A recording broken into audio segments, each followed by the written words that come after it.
ക്ലാസ്സിലേക്ക് എല്ലാവർക്കും സ്വാഗതം.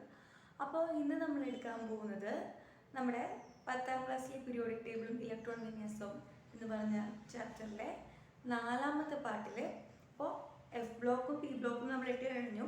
ഡി ബ്ലോക്കാണ് ഇന്ന് നമ്മൾ പഠിക്കാൻ പോകുന്നത്. ഇത് കുറച്ച് കൂടുതലുണ്ട് പഠിക്കാൻ, അതുകൊണ്ടാണ് നമ്മളിത് ലാസ്റ്റ് ഇട്ടത്. അപ്പോൾ ശ്രദ്ധിച്ചിരിക്കാം, നമുക്ക് സ്റ്റാർട്ട് ചെയ്യാം. അപ്പോൾ ഡി ബ്ലോക്ക് എന്ന് പറഞ്ഞാൽ നിങ്ങൾക്കറിയാം അല്ലേ, 3 മുതൽ 12 വരെയുള്ള ഗ്രൂപ്പുകളിലാണ് ഡി ബ്ലോക്ക് ഉള്ളത്. അവയെ നമ്മൾ എന്താ വിളിക്കുന്നത്? സംക്രമണ മൂലകങ്ങൾ.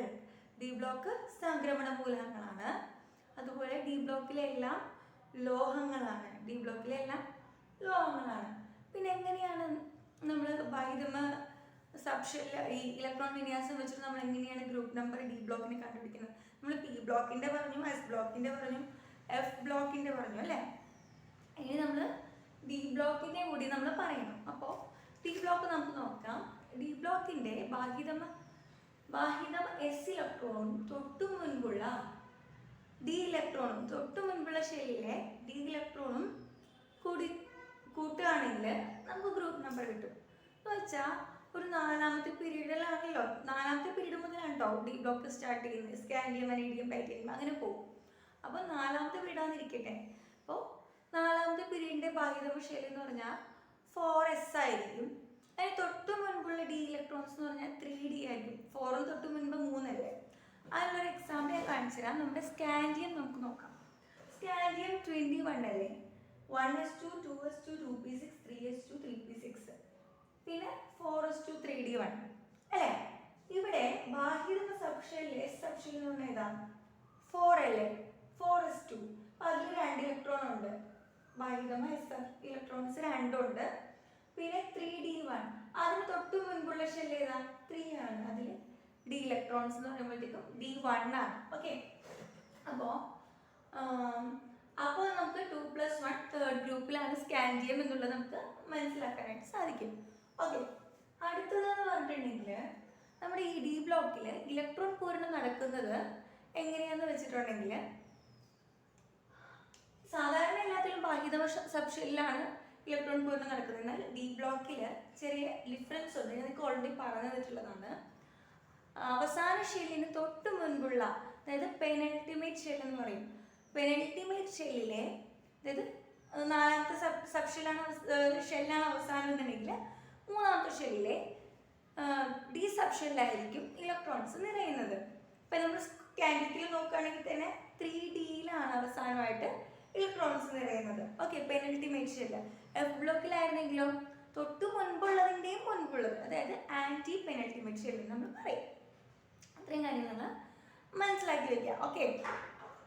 പിന്നെ നമുക്ക് പഠിക്കാനുള്ളത് എന്താണെന്ന് വെച്ചിട്ടുണ്ടെങ്കിൽ, ബാഹിതമ ഷെല്ലിലെ ഇലക്ട്രോൺ വിന്യാസം ഗ്രൂപ്പിലും പീരീഡിലും ഒരേപോലെ ആയതിനാൽ ഗ്രൂപ്പിൽ എന്ന പോലെ പീരീഡിലും സാദൃശ്യം നൽകുന്നു കാണിക്കുന്നു. അതായത് ബാഹിതമ ഇലക്ട്രോൺസ് അല്ലെ, സാധാരണ നമുക്ക് ഗ്രൂപ്പിൽ മാത്രമാണ്, അതായത് മുകളിൽ നിന്ന് താഴേക്ക് വരുമ്പോഴത്തേക്കും ബാഹിതമ ഇലക്ട്രോൺസ് ഒരിക്കലും ചേഞ്ച് ചെയ്യത്തില്ല. അപ്പം 1ാമത്തെ ഗ്രൂപ്പ് എടുക്കുകയാണെങ്കിൽ ലാസ്റ്റ് ഇലക്ട്രോൺ എസ് സബ്ഷെല്ലിൽ 1 ആയിരിക്കും അല്ലേ, എല്ലാവർക്കും അവസാന ഇലക്ട്രോൺ വരുന്നത്. 2ാമത്തെ ആണെങ്കിൽ S2 ആയിരിക്കും അല്ലേ. അതുപോലെ അത് ഗ്രൂപ്പിൽ മാത്രമാണ് സാമ്യം. പീരീഡിൽ പോകുമ്പോഴത്തേക്കും പിന്നെ അങ്ങ് മാറി പോകും അല്ലേ. പക്ഷേ ഇവിടെ ഡി ബ്ലോക്ക് എടുക്കുകയാണെങ്കിൽ നമുക്ക് കാണാം ഗ്രൂപ്പിൽ ഏതായാലും സിമിലർ ആയിരിക്കും എന്നുള്ളത് നിങ്ങൾക്ക് അറിയാം. ഗ്രൂപ്പിലെല്ലാം സിമിലർ ആയിരിക്കും. പീരീഡിൽ എന്താ സിമിലർ നമ്മൾ പറയുന്നതെന്ന് അറിയാം. ശരിക്കും പീരീഡിൽ സിമിലർ ആണെന്ന് പറയാൻ കാരണം, ഈ സ്കാൻഡിയം നിങ്ങൾ എടുത്തു നോക്കി. സ്കാൻഡിയത്തിൽ നമ്മുടെ അവസാനത്തെ ബാഹിതമ ഷെല്ല് എന്ന് പറഞ്ഞിട്ടുണ്ടെങ്കിൽ 4 അല്ലേ, 4s2 അല്ലേ. അപ്പോൾ ഈ 4s2 എന്ന് പറഞ്ഞിട്ടുണ്ടെങ്കിൽ എപ്പോഴും ഈ അക്രോസ് ദ പീരീഡ് 4s2 ആയിരിക്കും എല്ലാവരും. അപ്പം നമ്മൾ വനേഡിയം ആണ് എടുക്കണമെന്നുണ്ടെങ്കിൽ ഇവിടെയെല്ലാം മാറ്റം വരുന്നത്. 4s2, 3d2 ആണ് വരുന്നത്. എന്തെങ്കിലും മാറ്റം വരുന്നുണ്ടെങ്കിൽ ആദ്യം ഇതിനേ വരത്തുള്ളൂ, ഡിക്കേ വരത്തുള്ളൂ. കാരണം 4s ഫില്ലായി കഴിഞ്ഞിട്ടാണല്ലോ 3d ഫില്ലാവുന്നത്. അപ്പോൾ 3dക്ക് ആയിരിക്കും മാറ്റം വരുന്നത്. അത് പക്ഷെ ബാഹിതമ ഷെല്ലല്ല. ബാഹിതമ ഷെല്ല് എന്ന് പറഞ്ഞാൽ 4 ആണ്, 4th ഷെല്ലാണ്. അപ്പോൾ അതിൽ എസ് ഇലക്ട്രോൺസ് എല്ലാവർക്കും പീരീഡിൽ അക്രോസ് സെയിം ആയിരിക്കും. അതുകൊണ്ട് അവർക്ക് ഗ്രൂപ്പിലും പീരീഡിലും സിമിലാരിറ്റീസ് സാദൃശ്യം കാണിക്കാനായിട്ട് സാധിക്കും. ഓക്കെ, ഇത്രയും കാര്യങ്ങൾ നിങ്ങൾ മനസ്സിലാക്കിയിരിക്കുക. നമുക്ക് അടുത്ത വസ്തുവിലേക്ക് പോവാം. ഓക്കെ, അപ്പോൾ നമുക്ക് ഡി ബ്ലോക്ക് എലമെന്റ്സിന്റെ ഓക്സീകരണ അവസ്ഥ കാണാം. നമ്മുടെ ഡി ബ്ലോക്ക് എലമെന്റ്സിന് മൾട്ടിപ്പിൾ ഓക്സിഡേഷൻ സ്റ്റേറ്റ് ഉണ്ട്, അഥവാ വ്യത്യസ്ത ഓക്സീകരണാവസ്ഥ കാണിക്കാനുള്ള കഴിവുണ്ട് മറ്റുള്ള മൂലകങ്ങളെ അപേക്ഷിച്ച്. അത് എന്തുകൊണ്ടാണെന്ന് അറിയുമോ?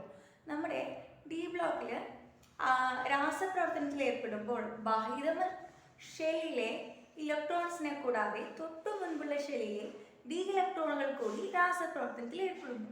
അപ്പോൾ സാധാരണഗതിയിൽ നമ്മുടെ എസ് ബ്ലോക്കിലാണെങ്കിൽ എസ് ബ്ലോക്കിൽ ഫസ്റ്റ് ഗ്രൂപ്പിൽ ഓക്സീകരണാവസ്ഥ +1 ആണ്. അതായത് ഓക്സീകരണാവസ്ഥ എന്നാൽ അറിയാലോ, നമ്മൾ 2 ഇലക്ട്രോണിനെ വിട്ടുകൊടുക്കുകയാണെങ്കിൽ +2 ആയിരിക്കും നമ്മുടെ ഓക്സീകരണാവസ്ഥ. അല്ലെങ്കിൽ 2 ഇലക്ട്രോൺ മേടിക്കുകയാണെങ്കിൽ -2. അതുപോലെ എസ് ബ്ലോക്കിലെ ആദ്യത്തെ ഗ്രൂപ്പിന്റെ ഓക്സിഡേഷൻ സ്റ്റേറ്റ് എന്ന് പറഞ്ഞിട്ടുണ്ടെങ്കിൽ എത്രയാണ്? +1 ആണ്. ഒരെണ്ണം അവർക്ക് വിട്ടുകൊടുക്കാൻ പറ്റും അല്ലേ? രണ്ടാമത്തെ ഗ്രൂപ്പ് ആണെങ്കിൽ +2 ആണ്. അവർക്ക് ആ 2 ഓക്സിഡേഷൻ സ്റ്റേറ്റ്, സ്ഥിരമായിട്ടുള്ള ഓക്സിഡേഷൻ സ്റ്റേറ്റ് അല്ലെങ്കിൽ ഓക്സീകരണാവസ്ഥ മാത്രമേ ഉള്ളൂ. എന്നാൽ ഡി ബ്ലോക്കിന് വ്യത്യസ്ത ഓക്സീകരണാവസ്ഥയുണ്ട്. അതായത് അവർക്ക് വ്യത്യസ്ത തരത്തിൽ കോമ്പൗണ്ടുകളെ ഫോം ചെയ്യാനായിട്ട് പറ്റും.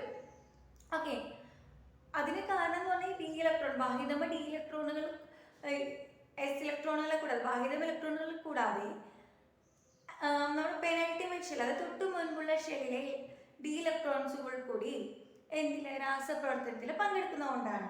ഓക്കെ, ആ കാര്യം നിങ്ങൾ ഓർത്ത് വയ്ക്കുക. പിന്നെ ഇലക്ട്രോൺ നഷ്ടപ്പെടുന്നത് ഇലക്ട്രോൺ പൂർണ്ണം നടക്കുന്ന ക്രമത്തിലല്ല. നമുക്കറിയാം നമ്മുടെ ഇലക്ട്രോൺ പൂർണ്ണം നടക്കുന്നത് എങ്ങനെയാണ്? നമ്മുടെ 3Dയിൽ ഇലക്ട്രോൺസ് വരുന്ന തൊട്ട് മുന്നേ തന്നെ ഫോറസ്റ്റിൽ വരും. അത് കഴിഞ്ഞിട്ടാണ് തൊട്ട് മുൻപുള്ള ഡിയിൽ നിറയുന്നത് അല്ലേ? അതായത് ബാഹ്യതമ സബ് ഷെല്ലിൽ നിറഞ്ഞു കഴിഞ്ഞിട്ടായിരിക്കും തൊട്ട് മുൻപുള്ള ഡി സബ് ഷെല്ലിൽ നിറയുന്നത് അല്ലേ? എന്നാൽ അത് ഇലക്ട്രോൺസ് നഷ്ടപ്പെടുമ്പോൾ അങ്ങനെയല്ല. ഇലക്ട്രോൺസ് നഷ്ടപ്പെടുമ്പോൾ എങ്ങനെയാണെന്ന് വെച്ചിട്ടുണ്ടെങ്കിൽ, ഇപ്പോൾ നോക്കിയേ, Fe അയോൺ 26 നമുക്ക് 1s2 2s2 2p6 3s2 3p6 4s2 3d6 നമുക്ക് എഴുതാം. അതിന് 2 ഇലക്ട്രോൺ നഷ്ടപ്പെട്ട് കഴിയുമ്പോഴത്തേക്കും അത് സാധാരണഗതിയിൽ ഡി ഇലക്ട്രോൺ ആണ് ലാസ്റ്റ് എന്ന് അറിയുന്നത്. അപ്പോൾ നിങ്ങൾ വിചാരിക്കും ഡിയിൽ നിന്നായിരിക്കണം ആദ്യം ഇലക്ട്രോൺസ് പോകുന്നത്. പക്ഷെ അങ്ങനെയല്ല, എസിൽ നിന്നാണ് ഇലക്ട്രോൺസ് നഷ്ടപ്പെടുന്നത്. Fe2+ നോക്കിയേ, 1s2 2s2 2p6 3s2 3p6 3d6 4s2 ഇല്ല. 4s2 ഇലക്ട്രോൺസ് പോയി, അതുകൊണ്ട് അവിടെ 4s2 എഴുതേണ്ട കാര്യമില്ല നമുക്ക്. ഓക്കെ, ഇനി 3+ ആണെങ്കിലോ, Fe3+ ആണെങ്കിലോ 1s2 2s2 2p6 3s2 3p6 3d5. അതായത് Fe3+ എന്ന് പറഞ്ഞാൽ 26 ഇലക്ട്രോൺസിൽ നിന്ന് 3 ഇലക്ട്രോൺ നഷ്ടപ്പെടണം. 2 ഇലക്ട്രോൺസ് ആദ്യമേ 4s നിന്ന് നഷ്ടപ്പെടുന്നു. പിന്നെ 1 ഇലക്ട്രോൺ അത് കഴിയുമ്പോഴായിരിക്കും ഡിയിൽ നിന്ന് ഇലക്ട്രോൺസ് നഷ്ടപ്പെടാനായിട്ട് സാധിക്കാം അല്ലേ? അപ്പോൾ അത് കഴിഞ്ഞ് ഡിയിൽ നിന്ന് നഷ്ടപ്പെടുന്നു. അപ്പോൾ ഈ 2 ഷെല്ലിലെയും, അതായത് ഈ ഫോറസ്റ്റിലെയും 3Dയിലെയും ഇലക്ട്രോൺസ് ഇതിൽ പങ്കെടുക്കുന്നതുകൊണ്ട് ഒത്തിരി രീതിയിൽ കോമ്പൗണ്ട്സ് ഉണ്ടാക്കാൻ പറ്റും. ഇപ്പം Fe3+, അങ്ങനെ ഒത്തിരി ഓക്സിഡേഷൻ സ്റ്റേറ്റ് ഉണ്ടാക്കാനായിട്ട് പറ്റും ഡി ബ്ലോക്ക് മൂലകങ്ങൾക്ക്. ഓക്കെ, പിന്നെ ആദ്യം ഇലക്ട്രോൺ നഷ്ടപ്പെടുന്നത് എന്തായിരിക്കും? ബാഹ്യതമ എസ് സബ് ഷെല്ലിൽ നിന്നാണ്. പിന്നീട് മാത്രമായിരിക്കും ഡി സബ് ഷെല്ല്. ഓക്കെ, അപ്പോൾ തുടർന്ന് നമുക്ക് എന്താണ് ഓക്സീകരണാവസ്ഥ എങ്ങനെയാണ് എഴുതാമെന്നൊക്കെ നമുക്ക് നോക്കാം. ഓക്കെ, അപ്പോൾ നമുക്ക് ഓക്സീകരണാവസ്ഥ എങ്ങനെ കണ്ടുപിടിക്കാം എന്നുള്ളത് നോക്കാം കേട്ടോ. അപ്പോൾ നിങ്ങൾ മിനിമം അറിഞ്ഞിരിക്കേണ്ടത് 2 മൂലകങ്ങളുടെ ഓക്സീകരണാവസ്ഥ നിങ്ങൾ പഠിച്ചു വെക്കുക. എന്താണ് നമ്മുടെ ക്ലോറിനും ഓക്സിജനും. ക്ലോറിൻ്റെ ഓക്സീകരണാവസ്ഥ -1, ഓക്സിജൻ്റെ -2. അതെങ്ങനെയാണ് വരുന്നത്? പീരിയോഡിക് ടേബിൾ ക്ലോറിന് എന്ന് പറയുമ്പോഴത്തേക്കും 17ാമത്തെ ഗ്രൂപ്പാണ്, ഹാലോജനാണ്. അതിന് എന്താ 1 ഇലക്ട്രോൺ കൂടി കിട്ടിയാലേ അഷ്ടകം പൂർത്തിയാക്കാൻ പറ്റുള്ളൂ. അപ്പോൾ ഇലക്ട്രോൺ മേടിക്കുക ചെയ്യുക ക്ലോറിന്, അപ്പോൾ -1. ഓക്സിജൻ ആണെങ്കിൽ 2 ഇലക്ട്രോണെ മേടിക്കണം അല്ലേ? അപ്പോൾ -2. പീരിയോഡിക് ടേബിൾ നോക്കിയിട്ട് നിങ്ങൾ നോക്കുക ഇവർക്ക് എത്ര ഇലക്ട്രോൺസ്, എന്താണ് എളുപ്പം, എങ്ങനെ മേടിച്ചാലാണ്. ഓക്സിജന് 2 മേടിച്ചാലേ അവർക്ക് അഷ്ടകം പൂർത്തിയാക്കാൻ പറ്റുള്ളൂ. അതുകൊണ്ട് ഇത് രണ്ടും നിങ്ങൾ ഓർത്ത് വെക്കുക. ക്ലോറിന് -1, ഓക്സിജന് -2. ഇനി ഓക്സീകരണാവസ്ഥ എങ്ങനെ കാണാൻ നോക്കാം. ഇപ്പോൾ FeCl2 അഥവാ ഫെറസ് ക്ലോറൈഡ്. ഫെറസ് ക്ലോറൈഡിന്റെ രാസസൂത്രം എന്താണ്? FeCl2. FeCl2ൽ Fe അല്ലെങ്കിൽ അയോണിന്റെ ഓക്സീകരണാവസ്ഥ എത്രയെന്ന് ചോദിച്ചാൽ ആൻസർ +2 ആണ്. അത് നിങ്ങൾ കാണാതെ ഒന്നും പഠിച്ചു വെക്കണ്ട, എളുപ്പം നമുക്ക് പഠിച്ചു വെക്കാവുന്നതാണ്. അപ്പോൾ ഇതിൽ നമുക്ക് അറിയാവുന്ന എന്തെങ്കിലും ഉണ്ടോ എന്ന് നോക്കാം. ക്ലോറിൻ ഉണ്ടല്ലേ, ക്ലോറിൻ്റെ എത്രയാ? -1 ആണ് അല്ലേ. അപ്പോൾ നിങ്ങൾ സാധാരണ ഇക്വേഷനൊക്കെ സോൾവ് ചെയ്യുന്ന പോലെ തന്നെ സോൾവ് ചെയ്ത് പോയാൽ മതി. Fe നമുക്ക് അറിയാത്തതാണ്, അപ്പോൾ x കിട്ടു. ക്ലോറിൻ എന്ന് പറയുമ്പോഴത്തേക്കും എന്താണ് നമുക്കറിയാം, -1 ആണ്. അങ്ങനത്തെ എത്ര ക്ലോറിനുണ്ട്? 2 ക്ലോറിനുണ്ട്. അപ്പോൾ 2 × -1 = 0 എന്ന് ഇടുക. ഓക്കെ, അപ്പോൾ x - 2 = 0 എന്ന് കിട്ടും. x +2 എന്ന് കിട്ടും. ഓക്കെ, മനസ്സിലായെന്ന് വിശ്വസിക്കുന്നു. അടുത്തത് FeCl3 അല്ലെങ്കിൽ ഫെറിക്. നേരത്തെ ഫെറസ് Fe2+ വരുന്നത് ഫെറസും, ഇത് FeCl3 ഫെറിക്കും ആണ്. അപ്പോൾ FeCl3യിലെ Fe3+ന്റെ Feയുടെ ഓക്സീകരണാവസ്ഥ എന്ന് പറഞ്ഞിട്ടുണ്ടെങ്കിൽ +3 ആണ്. ഓക്കെ, അതെങ്ങനെയാ നോക്കാം. Fe നമുക്കറിയില്ലല്ലോ, ക്ലോറിൻ നമുക്കറിയാം. ഓരോ മൂലങ്ങളും ഡിഫറെൻ്റ് ആയിരിക്കും കേട്ടോ ഈ ഓക്സീകരണാവസ്ഥ എന്ന് പറഞ്ഞിട്ടുണ്ടെങ്കിൽ. നിങ്ങൾ കൺഫ്യൂസ് ആയി പോകരുത്. ഇവിടെ Feക്ക് +2 വന്നിട്ട് ഇവിടെ എന്താ +3 വന്നിരുന്നത്. അത് അതിൻ്റെ കൂടെയുള്ള മൂലങ്ങൾ അനുസരിച്ചിരിക്കും. അപ്പോൾ നോക്കാം, Cl നമുക്കറിയാം -1 ആണ്. അപ്പോൾ അറിയാത്തത് x എന്നാക്കിയിട്ടു. പ്ലസ് എന്താണ് 3 × 3 ക്ലോറിൻ ഇല്ലേ, -1 ക്ലോറിൻ്റെ വാല്യൂ, എന്നിട്ട് 0 ഇട്ടു. 3 x - 3 0, x +3. ഓക്കെ, അടുത്തത് MnO2 നോക്കാം. മാംഗനീസ് ഡയോക്സൈഡ് ആണ്. അതിൽ നമുക്ക് മാംഗനീസിനെയാണ് നമ്മൾ കണ്ടുപിടിക്കേണ്ടത്. ഓക്സിജൻ നമുക്ക് അറിയാമല്ലോ ഓൾറെഡി. അപ്പോൾ ഇത് നമ്മൾ ബേസിക് ആയിട്ട് പഠിച്ചു വെക്കേണ്ടതാണ് കേട്ടോ, ഓക്സിജൻ്റെയും ക്ലോറിൻ്റെയും. അപ്പോൾ Mn എന്ന് പറഞ്ഞിട്ടുണ്ടെങ്കിൽ നമ്മൾ x ആക്കി ഇട്ടു. Mൻ്റെ കണ്ടുപിടിക്കണം അല്ലേ. അപ്പോൾ ഓക്സിജൻ എന്ന് പറഞ്ഞാൽ 2 എണ്ണം ഉണ്ട്. അപ്പോൾ 2 ഇവിടെ ഇട്ടു. ഓക്സിജൻ്റെ വാല്യൂ എത്രയാണ്? -2 ആണ്. അപ്പോൾ 2 × -2 = 0 എന്ന് ഇട്ടു. x + 2 × -2. അപ്പോൾ x - 4 = 0, x +4. അപ്പോൾ MnO2ലെ Mൻ്റെ ഓക്സീകരണാവസ്ഥ എന്ന് പറഞ്ഞാൽ +4 ആണ്. അതുപോലെ MnCl2 എടുക്കൂ. Mn നമുക്കറിയില്ല, അതിൽ Mൻ്റെ ഓക്സീകരണാവസ്ഥ. ഓക്സിജൻ്റെ കണ്ടുപിടിക്കാൻ തരത്തില്ല, കാരണം ഓക്സിജൻ നമ്മൾ ഓൾറെഡി പഠിച്ചു വെക്കേണ്ടതാണ് കേട്ടോ. അപ്പോൾ Mn x ആണ്. ക്ലോറിൻ എന്ന് പറയുമ്പോഴത്തേക്കും 2 എണ്ണം ഉണ്ട്. അപ്പം എങ്ങനെയാ ഇവിടെ -2 ഞാൻ എഴുതിയില്ലെന്ന് വെച്ചിട്ടുണ്ടെങ്കിൽ പെട്ടെന്ന് തന്നെ എഴുതി, ഞാൻ എക്സ്പ്ലെയിൻ ചെയ്തിരുന്നതിൻ്റെ കാര്യം ഇല്ല, എന്നാലും ഞാൻ ഒന്നുകൂടി പറഞ്ഞുതരാം. അപ്പോൾ 2 × ഇവിടെ -1 × 2 ആണ് വരിക. അതായത് ക്ലോറിൻ്റെ -1 പിന്നെ 2 ക്ലോറിൻ ഉണ്ട് എന്നുള്ളത് = 0. അപ്പോൾ x +2 എന്ന് കിട്ടും. ഈ Mn2O3 ആണെങ്കിലോ ഇവിടെ ഒന്നുകൂടി ശ്രദ്ധിക്കാം.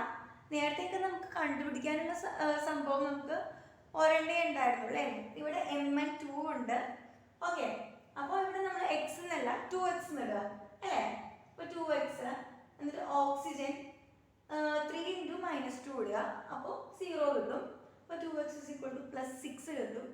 x +3. ഓക്കെ, അടുത്തത് Mn2O7. അതും അതുപോലെ തന്നെ 2 Mn ഉണ്ട്. നമുക്ക് ഒരു Mൻ്റെ കണ്ടുപിടിച്ചാൽ മതി. അപ്പോൾ 2x എന്നിടുക. പ്ലസ് എങ്ങനെയാ 7 × -2 ഓക്സിജൻ്റെ വാല്യൂ =0 എന്ന് ഇടുക. ഓക്കെ, ഇനി 2x - 14 = 0, x +1. 2x 14 ആണെങ്കിൽ എങ്ങനെയാ x +7 ആയിരിക്കത്തില്ലേ. അപ്പോൾ ഇതാണ് ഓക്സീകരണാവസ്ഥ. ഇങ്ങനെയാണ് നിങ്ങൾ ഓക്സീകരണാവസ്ഥ കണ്ടുപിടിക്കേണ്ടത്. ഓക്കെ, ഇനി ചെറിയ കുറച്ച് കാര്യങ്ങൾ കൂടി കഴിഞ്ഞാൽ നമുക്ക് ഈ ഡി ബ്ലോക്ക് തീരും. ഡി ബ്ലോക്ക് അല്ല, ഈ ചാപ്റ്ററും കൂടി തീരും. ഇനിയിപ്പോൾ നമുക്ക് 2 കാര്യങ്ങൾ കൂടി പറയാനുള്ളൂ കേട്ടോ. ഈ ഡി ബ്ലോക്ക് എലമെൻസിന് നിറമുള്ള സംയുക്തങ്ങൾ ഉണ്ടാക്കാനുള്ള കഴിവുണ്ട്. അതുപോലെ തന്നെ ഉൾപ്രേരകങ്ങൾ ഉണ്ടാക്കാനുള്ള കഴിവുണ്ട്.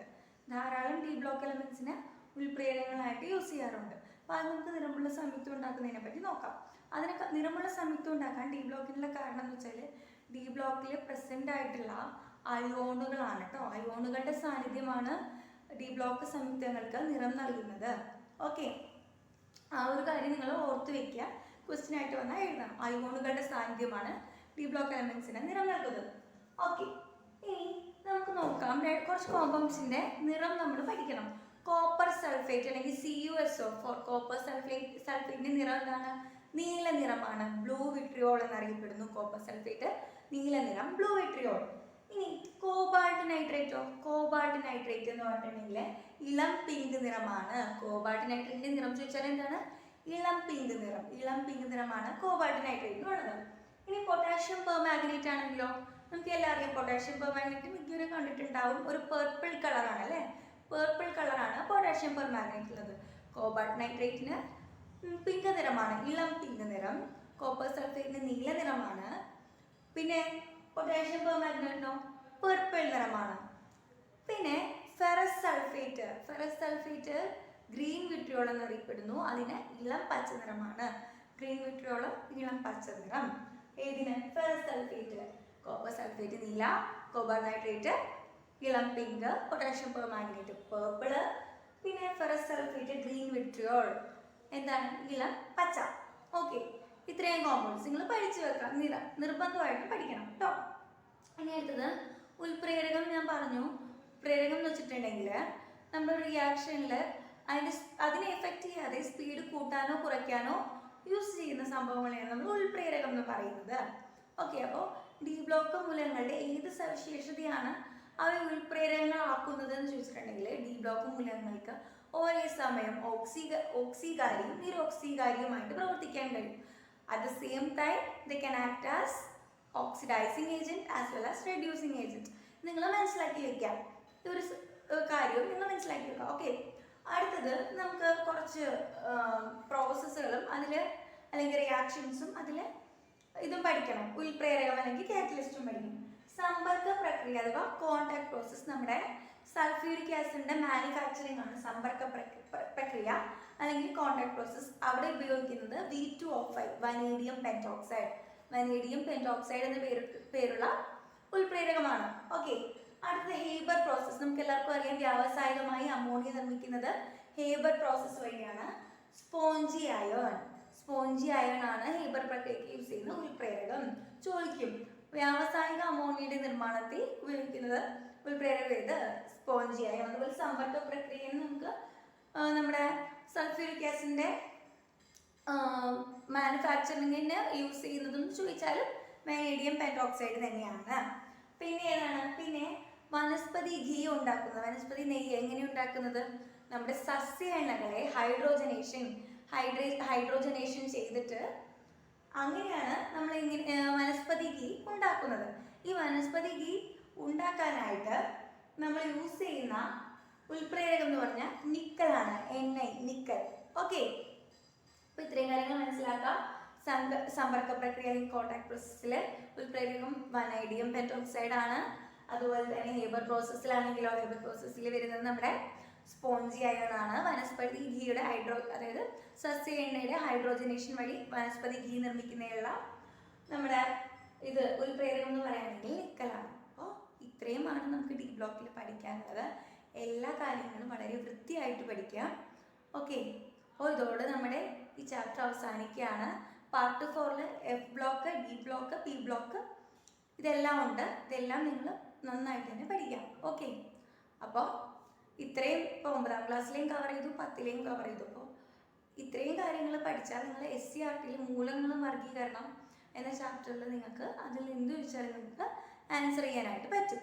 ഓക്കെ, അപ്പോൾ ഇത്രയും പറഞ്ഞുകൊണ്ട് ഞാൻ നിർത്തുകയാണ്. അപ്പോൾ നമുക്ക് അടുത്ത ക്ലാസ്സിൽ വീണ്ടും കാണാം. അതുവരെയും ബൈ.